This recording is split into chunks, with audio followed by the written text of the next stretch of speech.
Hey, welcome everyone. I have a very special guest today on a book that I wanted to, actually two books that I want to interview this doctor, Dr. James Nicolantonio. So welcome, Thanks doc. for having me on, Dr. Berg. Appreciate it. Absolutely. I'm guessing that's an Italian name, right? Yes, it is indeed. Just a wild guess. So listen, I want to just dive right in. You wrote a very fascinating book, actually two. I want to cover the first one first, called The Salt Fix. And that's such a confusing topic to so many people, and there's a lot of false information. So I want to pick your brain, if you don't mind, and get some data on this. We've all been told that salt is bad for us, and it causes high blood pressure, et cetera, et cetera. Give us some basics on what you found with salt. Sure. Well, I think even back from an evolutionary perspective, in the book I talk about this, we've had this preconceived notion that our ancestors ate this very low salt diet. And these are based on calculations, simply looking at land muscle meat. So not aquatic vegetation or aquatic animals, and not nose to tail, where we would have consumed the salty blood and interstitial fluid, but simply looking at a piece of meat. And so those calculations had put our Paleolithic ancestors at consuming about 500 milligrams of sodium per day. But if you look at it from the perspective of consuming nose to tail, and the fact that we would actually follow animals to salt licks and we could consume salt directly, that's just a complete falsehood and a very low estimation of how much salt we would have consumed. So, yeah, you had a question I potentially? was just going to say, like, I think what we're told is a certain amount. Like, how much? What, from your viewpoint, what is the recommended amount of salt? I guess we can do it in teaspoons. It'd be easier, or a half a teaspoon or teaspoon. Well, so the American Heart Association essentially recommends less than a half of a teaspoon of salt per day. However, they also recommend that we should be exercising an hour per day. And we actually lose about a half a teaspoon of salt per hour of exercise through sweat. And then you have the US dietary guidelines that recommend less than a teaspoon of salt per day. Wow. Now, from actually all the prospective studies, the lowest risk of death or heart attacks is actually at consuming about 1.5 teaspoons of salt per day, or about 3.4 grams of sodium is essentially where the lowest rates of mortality, cardiovascular disease, things like that actually sit. Hmm. And not to mention, the other big recommendation is to drink a ton of water, right? You start drinking more water, you have low salt, then you develop hyponatremia, and Yeah, you have a whole series of issues with that alone, especially correct. exercising and sweating. Right. And I mean, most of us too are consuming caffeine. And I didn't realize up until a couple of years ago how actually caffeine, the reason why it causes diuresis is because it causes us to lose sodium and chloride. So it causes natriuresis. So the typical loss of sodium from 4 cups of coffee is half a teaspoon of salt, or about 1,200 milligrams of sodium. Wow, I didn't know that. That's fascinating. So, all of us are our Java junkies now, are consuming caffeinated sports beverages, and that is slowly depleting you of both sodium and actually even more chloride. For some reason, caffeine in coffee is a tremendous chloride waster, about even 2 times higher than the amount of sodium we lose. So, the typical athlete, who sweats, half a teaspoon of salt out per hour, they're also losing iodine too through sweat. So you typically lose about 50 to 100 micrograms of iodine per hour of exercise. And so if you're constantly sweating out salt and iodine and you're never replacing those things, that can lead to hypothyroidism, low salt, hyponatremia, poor exercise tolerance. Wow. Now, if you're, let's say you're a football player and it's summer and you're in practice, I've heard that if you're doing some type of intense exercise, you could lose up to 6 grams of salt, or at least sodium per, I guess, workout. That's like an ungodly amount of loss of. Yeah. electrolyte. That's true. So in the salt fix, I actually do cite one study. It was soccer players in practice in the Mm, heat, and the goal, I believe it was the goalie, lost 6,000 milligrams of sodium in the 1 hour of practice, and I think the average loss was about 1,800 milligrams of sodium per hour. But certain individuals can lose, 6 grams or 6,000 milligrams, excuse me, 6 grams of sodium. wow. Now, as far as what people should be eating, let's say that you're concerned about, well, their doctor said there's certain studies. What does the actual, now you mentioned the studies that say, well, if you consume at 1.5 teaspoons, then you start to have issues. Is that true or just incomplete data? I think so. We have to look at salt, which is sodium and chloride, from the perspective of overall dietary intake. Right. Because if you consume a good amount of potassium, bicarbonate, fruits, vegetables, citrate, things that are increasing your alkalinity, you can handle and tolerate much higher levels of salt. So That's what I was gonna bring up. Yeah. it's so people that are salt sensitive typically are either insulin resistant, and you fix their high insulin levels, and they're no longer salt sensitive. So it's really they're sugar sensitive in a way, these people. It's just showing up as salt sensitivity.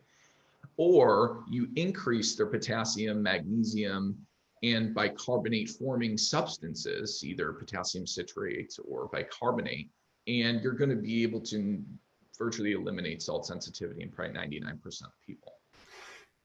That's just a point that I want to bring up because I found that the great majority of the population have no idea that the quantity of potassium that they need, so they're usually going to be underdoing it, especially if they're, an average American consumes like 1.5 cups of greens. And so now we're going to get low potassium. Now you're going to have more tendency to be more sensitive to sodium just because that ratio is not there. So you can't buffer it. Um, so I guess they didn't talk about that or study that variable with people. I don't know if they looked at the potassium levels when they checked the sensitivity to salt at all. Maybe they didn't. I don't know. Right. And well, that's the thing. And it's very difficult to actually find studies testing this out. And I do mention a couple in the Sulfix where they actually took these high salt consuming Japanese people who had high blood pressure. They were consuming 15 grams of salt, so about twice what we typically consume. Or most people only consume about 8 grams of salt per day in the United States. And they decided to raise their potassium intake from 3 grams to 7 grams. And they kept the high salt intake the same.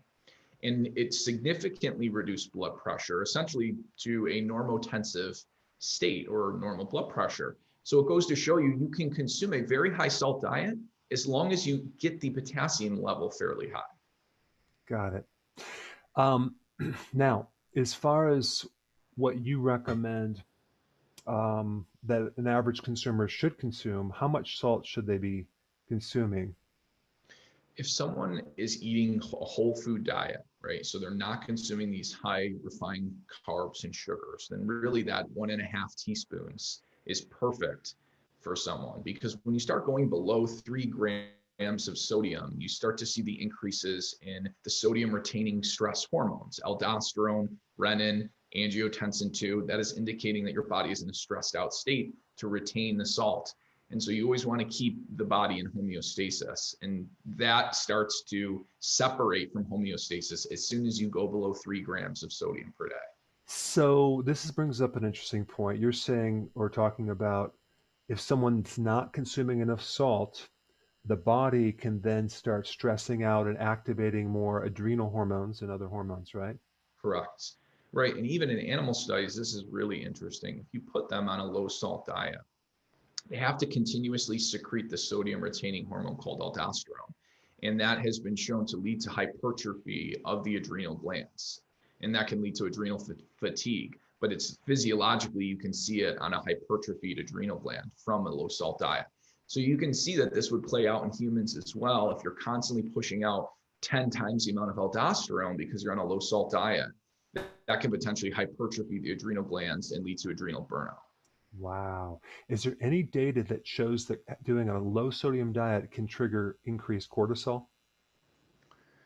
That's a good question. I don't know. I'm not sure, but I would assume that it would because you are stressing the body out, and cortisol helps retain salt a little bit, but it's what I call it the sodium releaser in the body. If you are stressed out and you're trying to run away from a lion, the cortisol helps the body to release the sodium, increase blood volume so you can run longer. Where In, aldosterone is the salt storer, so it helps you store. right. Now, when someone has a condition where they're completely shot, their adrenals are shot, and they have the condition called Addison's, where they don't have any more adrenal function, then they have to consume salt like 24/7, right? Because they have a hold a bucket. There's no retention of that salt. Right. I actually in the salt fix, I have this unique story. It was a child that was constantly raiding the kitchen cabinet and just consuming just ungodly amounts of salt. And the my mother was obviously concerned, and they hospitalized this child, not realizing that the child had salt wasting kidney disease, and the child ended up dying because they essentially restrained the child on the bed from being able to go and get the salt that his body was telling him he needed. And so, right, you're correct. When you start losing the cortisol and the adrenal hormone functions, then you're going to start wasting more salt. Yeah, interesting. Um, what about you mentioned this briefly. I want to know a little bit more about insulin resistance. So you take a typical person who's insulin resistant, they want to get on keto. If you're insulin resistant, um, do you have a problem retaining salt, or you just can't absorb it, or what happens? So typically, if you haven't damaged the kidneys, which can cause salt wasting, and you're sort of maybe early on or middle stage in your insulin resistance, it's causing you to over retain salt. And Okay. essentially, that's because as insulin levels increase, it tells the kidneys to hold on to more sodium. So as soon as you drop the high refined carbohydrate intake and lower the insulin levels, your kidneys will then start flushing yourself out of salt. And typically most salt sensitive people become fixed once they do that. This is why you see diabetics have these swollen ankles, and they're just filled with fluid like crazy. Right. They're just holding. They're like a waterlog, basically. They are waterlogged, and it's also due to the elevation in glucose, because glucose also has an osmotic effect as well, like sodium. It pulls fluid out of the cell and into the plasma volume. So we have that effect, and then we also have the storage of glucose as glycogen. You store 3 molecules of fluid or water for every 1 molecule of glycogen. So there's a lot of different dynamics happening that you're holding fluid. So Mhm. that's fascinating. Yeah. As far as the quality of um, salt, what type of salt do you recommend? Of course, I'm guessing it's not going to be table salt. Yeah, I mean, I do appreciate the pink salts Yeah. because they contain natural iodine. So the biggest question I get is if someone purchases a pink salt, it'll say not a good source of iodide, DE. And that's because they're not artificially adding iodide to the salt. It just naturally contains iodine. So the FDA makes them state that it is not a good source of iodide. But your pink salts do contain natural amounts of iodine in fairly clinically significant amounts. So I like either the original Himalayan pink salt, which seems to have about 25 micrograms of iodine per 10 grams of salt, and Redmond real salt, which their mineral analysis indicates 170 micrograms of iodine per 10 grams of salt. So depending on if you are sweating a lot and if you're not getting a lot of iodine in the diet, maybe Redmond is a better salt for you. If you are someone who already gets a lot of iodine, you're eating a lot of pastured eggs, you're drinking dairy, milk, or eating cheese, and you're not sweating a whole lot, maybe a lower iodine salt, Pink's Himalayan salt, would be better. Interesting. Um, if someone's going to do a ketogenic diet and they want to consume a 1.5 teaspoons, and they're sprinkling on their food, but then they're short. So do you recommend just putting some salt in some water, dissolving it and drinking it, or how would you recommend to consume that salt? It depends on the person. I've noticed that some people like to take salt straight and then wash fluid down, whereas some other people like to take it as a shot, where they'll put a little bit of lemon juice, a little bit of water, maybe just 1 ounce, and just take it like a quick shot. It really depends on the person. And I think, it also depends on your activity level too, because if you're someone who works out intensely for an hour per day, you probably want to get a half a teaspoon of salt in you, 60 minutes before the workout to boost blood volume, boost performance, reduce hyponatremia. Interesting. When someone goes on a ketogenic diet and they lose all this fluid and they don't take enough salt, what are some of the top symptoms that they're going to get? It's a good question. Based on the clinical studies, we know that it leads to sleep disturbance, fatigue, and erectile dysfunction. Based on actual people that I've talked to, the most emails that I've gotten, like a couple hundred emails, have been people that have had AFib and just added back salt and it instantly went away their atrial fibrillation. I've gotten the most emails about that. So I'm not saying that that can do that for your individual case, but for some reason, salt is important for conductivity, electrical impulses. That seems to be a big driver, and it could be due to the fact that salt controls magnesium. When you don't get enough salt, you start to pull sodium, but also magnesium and calcium from the bone, and that can lead to negative magnesium and calcium balance if you're low in salt. And so simply adding the salt back can also fix magnesium deficiency if you're pulling it from the bone. And then muscle cramps, exercise intolerance are very common symptoms, but dizziness going from a seated to a standing position as well is very common. And then muscle cramps too. Hmm. Yes, I've noticed just from also talking with like hundreds of people, uh, muscle weakness. You feel weaker. I guess that would be kind of a fatigue, but you feel kind of weak, and then you take salt and just kind of come right up. You feel stronger. Right. Obviously, you need. I mean, in all your cells, you have not only the sodium potassium pump, but you have sodium interaction between your nervous system and the muscles. I mean, it's a required electrolyte, obviously. Yes. And so, Yeah. Sodium allows you to pull glucose into the cell, amino acids into the cell. It allows you to get acid out of the cell. It allows almost every single neurotransmitter to be moved in and out of the cells of the brain. It mhm. allows you to absorb vitamin C and put vitamin C into the brain, into the adrenal glands, into the bone.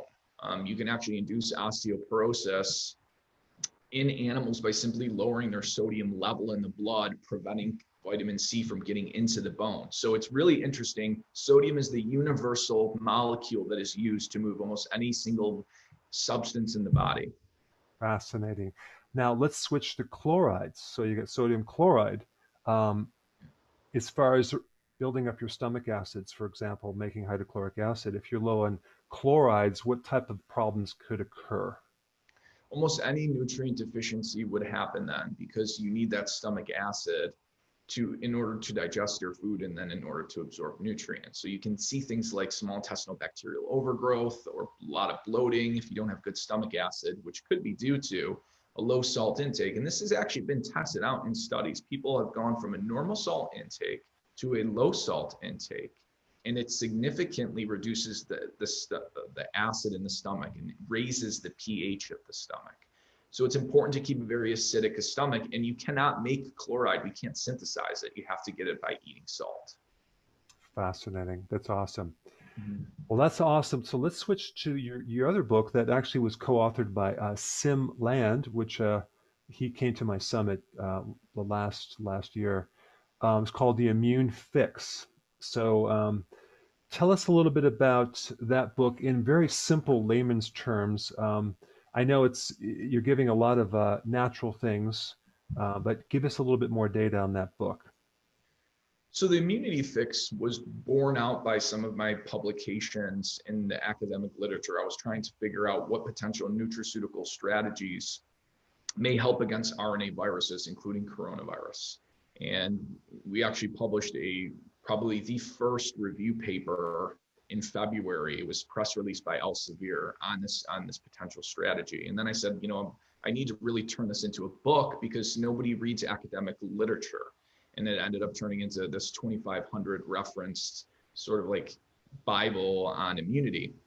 But in essence, and we're really not being told this, by the common press, is that you are in control of your own immune health, and how healthy you are metabolically and how your nutrition status is can directly determine how well you can fight off viruses. And I'll give you a really great example of this.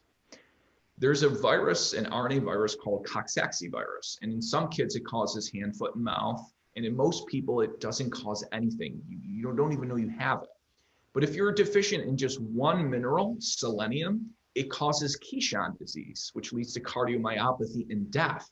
And you treat those people who have this RNA viral infection that are dying by simply giving them selenium, because selenium is important for your antioxidant status, right? Increasing glutathione, making thyroid hormones. So it goes to show you that your resilience, which depends on your metabolic health and your nutrient status, directly determines how well you are going to handle any type of virus. The elephant in the room is that there's a huge omission with this whole COVID situation going on. It's like there's no real focus on building up your own immune system, which is ultimately your greatest protection. Instead, it's all about avoiding this pathogen and trying to stay clean and be sterile.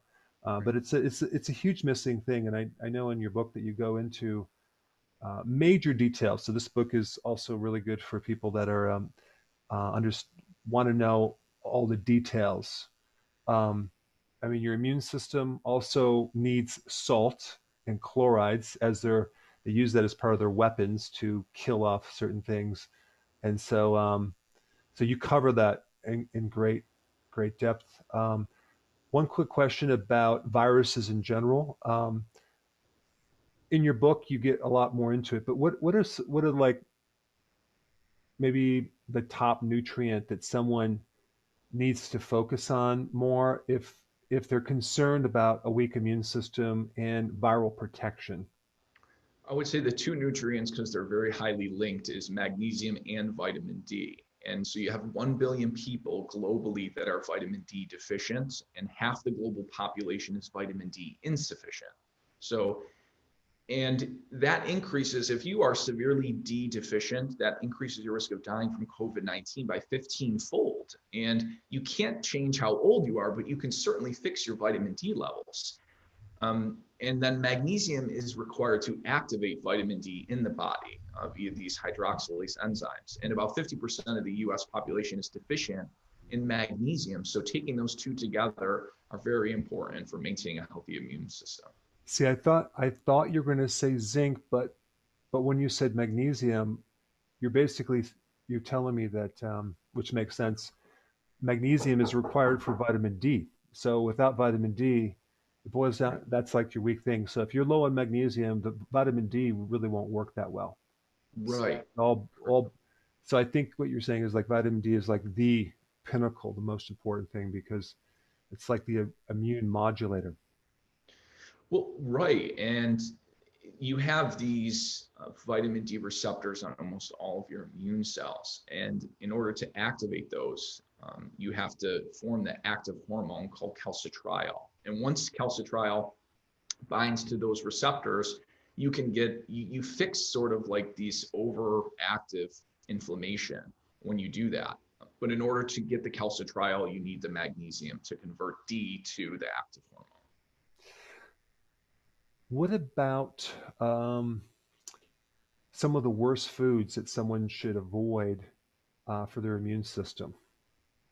Probably the worst would be the omega-6 seed oils. And not only from the fact that they're highly oxidized and you form more oxidation products in the acidity of your stomach when you consume these oils, which is very damaging to the gut. And then you don't absorb nutrients once you damage the gut. But the fact that omega-6 will actually get into almost every single immune cell. And once you start saturating your immune cells with omega-6, they start producing more pro-inflammatory cytokines. So that would be the number one thing to avoid is the corn oils, right? Safflower, soybean oils that a lot of people are cooking with. Fascinating. And then, of course, then on the flip side, maybe omega-3 would be good to take as well. Right. Yeah. So many people are deficient in omega-3s, and that helps to form these, pro-resolvins that help resolve. Literally, this is how our body resolves inflammation, is utilizing things like EPA and DHA and forming these substances called Mhm. resolvins and protectants. And it's essentially how our body heals from inflammation. Well, this has been an incredible interview. Everyone's going to love this data. I put both of your links down below for both of your books, and I highly suggest you guys get these two books. They're fascinating. One is called The Salt Fix, and the other one's called The Immunity Fix, because it's all about just gaining knowledge to not just about treating symptoms, but getting to the core, getting to the cause. So thank you so much for your time. Thanks for having me on.